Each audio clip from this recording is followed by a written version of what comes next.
Oi pessoal, hoje a gente vai falar sobre um tema um tanto complexo. Não tanto relacionado à psicologia, mas que não deixa de ser sem relação, que é a ideologia. A maioria das pessoas acha que o termo ideologia, que é um termo que vocês devem já ter percebido que é bastante confuso, ele se originou em Marx, mas não se originou. O que eu vou fazer hoje aqui com vocês? Eu vou falar um pouco da história desse conceito, onde é que ele se origina, como ele se modifica, que autores falam sobre ele. E vou finalizar falando de um autor que eu gosto bastante, que é o Slavoj Žižek. Pois bem, como eu disse, as pessoas acham que o termo ideologia se originou em Marx, mas não. Ele é um termo inventado, para começo de conversa, ele não é uma palavra que realmente exista no grego clássico. Assim como vários outros termos foram inventados no século XIX pelos intelectuais europeus. Ele foi criado em 1801 por um filósofo, discípulo de terceira categoria dos enciclopedistas, chamado de Tutte-Rassi, que em 1801, como eu já disse, publicou um livro chamado Alemã de Ideologia, em que ele acreditava que era um tratado científico sobre como é que surgiam as ideias. E para ele, como é que surgiam as ideias? Ele era leivado de um materialismo muito rasteiro, muito estreito, e era um tratado imenso que considerava a ideologia uma subseção da zoologia. Por quê? Porque as ideias elas surgiam da interação do organismo vivo com o ambiente por meio da percepção sensorial. Então, à época, a ciência que tratava do comportamento dos organismos vivos era a zoologia. Então, esse comportamento que gerava ideias, ele só poderia ser um subcapítulo, um capítulo menor da zoologia. Daí essa coisa desse materialismo muito rasteiro, né? Como eu disse, à época já era um filósofo enciclopedista menor. Hoje em dia, então, praticamente irrelevante. Acontece que, em 1812, esse de Tutte-Rassi entrou em um debate público com Napoleão Bonaparte, que foi imperador, conquistador, vocês sabem a história. E, em um discurso em 1812, Napoleão os chamou de ideólogos, no sentido de metafísicos que faziam abstração da realidade que não correspondia à realidade. Então, eram pessoas que eram metafísicos abstratos, que viviam no mundo conceitual, que desprezava a realidade. O que é irônico, porque, no fundo, eles eram materialistas de um materialismo raso. Acontece que Napoleão era muito mais importante, muito mais conhecido do que esses filósofos, esse grupo de filósofos enciclopedistas de quinta categoria. E o que passou ao senso comum, e o que se discutia nos jornais sobre o que era ideologia e o que eram ideólogos, era a opinião de Napoleão Bonaparte em francês. Em 1846, quando Marx escreveu a Ideologia Alemã, o conceito que ele vai utilizar de ideologia era mais ou menos esse, que já circulava na cultura europeia em virtude da interpretação napoleônica do termo. E em Marx, ideologia é um conceito pejorativo. Ela é mais ou menos uma espécie de fantasia ou uma má consciência que mascara a realidade. Para Marx, a ideologia ela é a ideologia sempre da classe dominante, da burguesia, que impede que as pessoas tenham acesso à realidade e à verdade sobre essa realidade, ou seja, é aquilo que permite que as pessoas conheçam a realidade, mas conhecem de uma maneira falsa, falseada. Marx ainda guarda muito da noção napoleônica, digamos assim, de ideologia. Então é um conceito muito pejorativo. Posteriormente, ele vai falar também em formas ideológicas, que são a maneira como a sociedade vai apreender a realidade. Ele vai falar de algumas formas ideológicas, como o direito, a filosofia, a religião, etc. Dentro do próprio marxismo, Lenin ele vai utilizar a ideologia de uma maneira diferente, não pejorativa como em Marx. Ideologia vai ser simplesmente a forma de perceber o mundo ligada a uma determinada classe social. Então, para Lenin, você vai ter uma ideologia da classe dominante, uma ideologia da burguesia e uma ideologia proletária. Ela perde o caráter necessariamente pejorativo, de má consciência, de falsa consciência que mascara a verdade da realidade, e para ser simplesmente a percepção de mundo, a visão de mundo ligada a uma determinada classe social. Então, a ideologia pode ser uma ideologia conservadora, como pode ser uma ideologia libertária, revolucionária, etc. Posteriormente a Lenin, um famoso sociólogo chamado Karl Mannheim, ele também tentou fazer uma distinção entre ideologia e utopia, justamente no livro chamado Ideologia e Utopia, em que ele dizia que ideologia é toda aquela visão de mundo, é toda a ideia que é conservadora, que tenta justificar a maneira como as coisas são, que tenta manter as coisas estáticas, imóveis, manter a sociedade da maneira como ela já é. Logo, ideologia é algo conservador, enquanto utopia é uma visão de um mundo que ainda não existe. Ou seja, a utopia é alguma coisa que tende a modificar o status quo, tende a modificar a maneira como as coisas estão.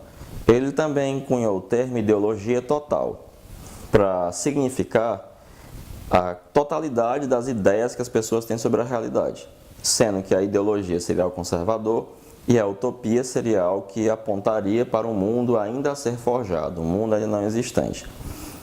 E aí nós chegamos no Slavoj Žižek. Por quê? Porque o Slavoj Žižek, ele retoma a discussão sobre ideologia. A partir do Jürgen Habermas e de uma série de críticas que se fez ao conceito de ideologia, principalmente como cunhado por Marx, como má consciência, como algo que mascara a realidade, a verdade,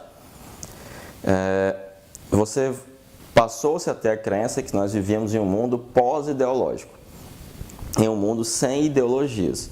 Isso por uma série de motivos. Por exemplo, os críticos da ideologia acreditavam que para que você possa ter a crença na ideologia, é preciso que você tenha algum respeito pela política ou algum respeito pelas instituições que produzem essa ideologia, o que não é o caso do nosso cinismo pós-moderno. Nós não temos esse respeito, esse temor, essa coisa pela política, pelos políticos e pelas instituições produtoras de ideologia. Além disso, você tem trabalhos como, por exemplo, do Michael Moore ou do Noam Chomsky, em que eles mostram mais ou menos a realidade. E ainda assim as pessoas agem como se não soubessem. Além disso, a principal crítica que o Slavoj Žižek acolhe é a de que a noção marxista, a noção propriamente do Marx, de ideologia, de que a ideologia é algo que mascara uma verdade teoreticamente alcançável, ela é muito complicada justamente por essa noção de uma verdade teoreticamente alcançável. Então, quando eu estou dizendo que alguém tem um discurso ideológico, significa que eu tenho acesso à verdade, que essa pessoa não tem. Então, por que um sistema funciona baseado em ideologia? Porque a ideologia, para o Marx, ela mascara os problemas desse sistema, a verdade desse sistema, e permite que as pessoas continuem fazendo isso. Quando eu digo que uma coisa é ideológica, eu estou dizendo que eu tenho a verdade, porque eu sei que é ideologia e eu consegui atravessar essa ilusão e chegar à verdade. E essa verdade teoreticamente alcançável é muito complicada. E o Žižek, ele acolhe essa crítica. E ele vai dizer uma coisa muito, muito interessante, que é muito útil para entender o nosso debate político atual. Ele vai dizer que nós vivemos num mundo ideológico, sim, mas que nós precisamos de uma noção diferente de ideologia para poder compreender justamente o panorama político que nós temos.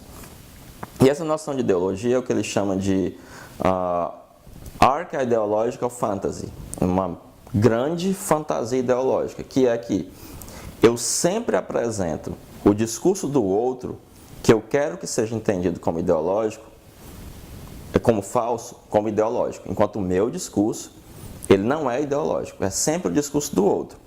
Para o Žižek, quando eu quero desmerecer o discurso de alguém, quando eu quero dizer que aquele discurso é falso, eu aponto ele como sendo um discurso ideológico. O meu discurso ele nunca é ideológico.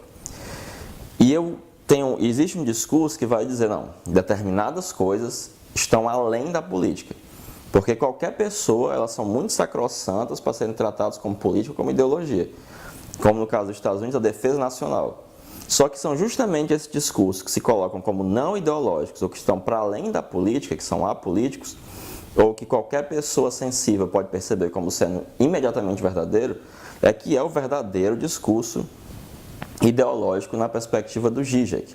Além disso, ele vai compreender, a partir de Jacques Lacan, que a relação que as pessoas têm hoje com a ideologia é mais ou menos a que o perverso tem com o fetiche. O fetichista tem com o fetiche.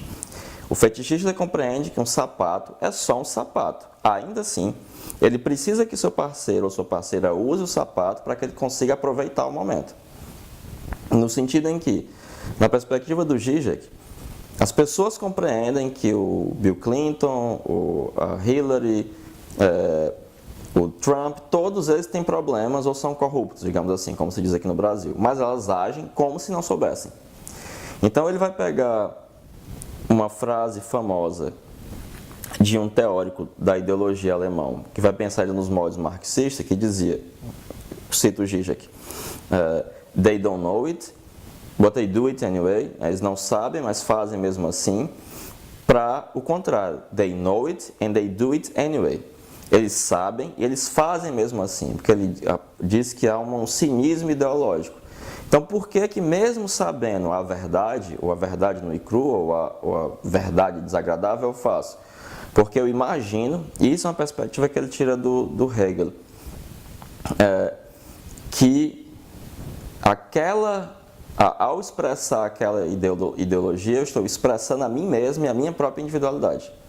O grande truque da ideologia é fazer você acreditar que você não está expressando uma ideologia, mas que você está expressando a sua própria individualidade, a sua própria vontade, que se trata do seu individualismo. O que vai fazer com que você tenha aquilo que Etienne Lavoisier chamava de a servidão voluntária. Então, nessa perspectiva para o Zizek, a ideologia é sempre do outro.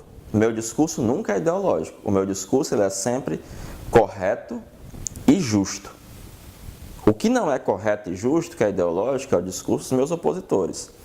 E a minha fala, ela vai ser sempre uma fala que vai estar expressando não um discurso ideológico, mas sim a minha individualidade, é aquilo que eu acredito. Mas no fundo, eu não vou estar expressando a minha individualidade. O que eu vou estar realmente expressando vai ser uma ideologia. E nessa perspectiva você vai ter esse aspecto fetichista e cínico que ele fala. A perspectiva do Zizek é muito, muito, muito interessante para compreender, por exemplo, o nosso panorama político.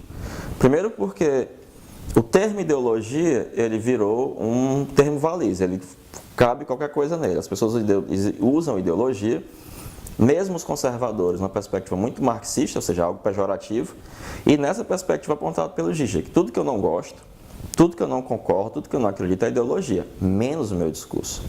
O meu discurso ele é correto, ele é justo, e qualquer pessoa sensível pode ver que ele não tem nada a ver com ideologia, e mais, ele está para além da política, porque ele é algo sacrossanto, como, por exemplo, a discussão sobre a família, está para além da política. Nos Estados Unidos, a discussão sobre a defesa nacional. Mas esse discurso que se coloca como não ideológico, esse é o discurso propriamente ideológico na perspectiva do Zizek.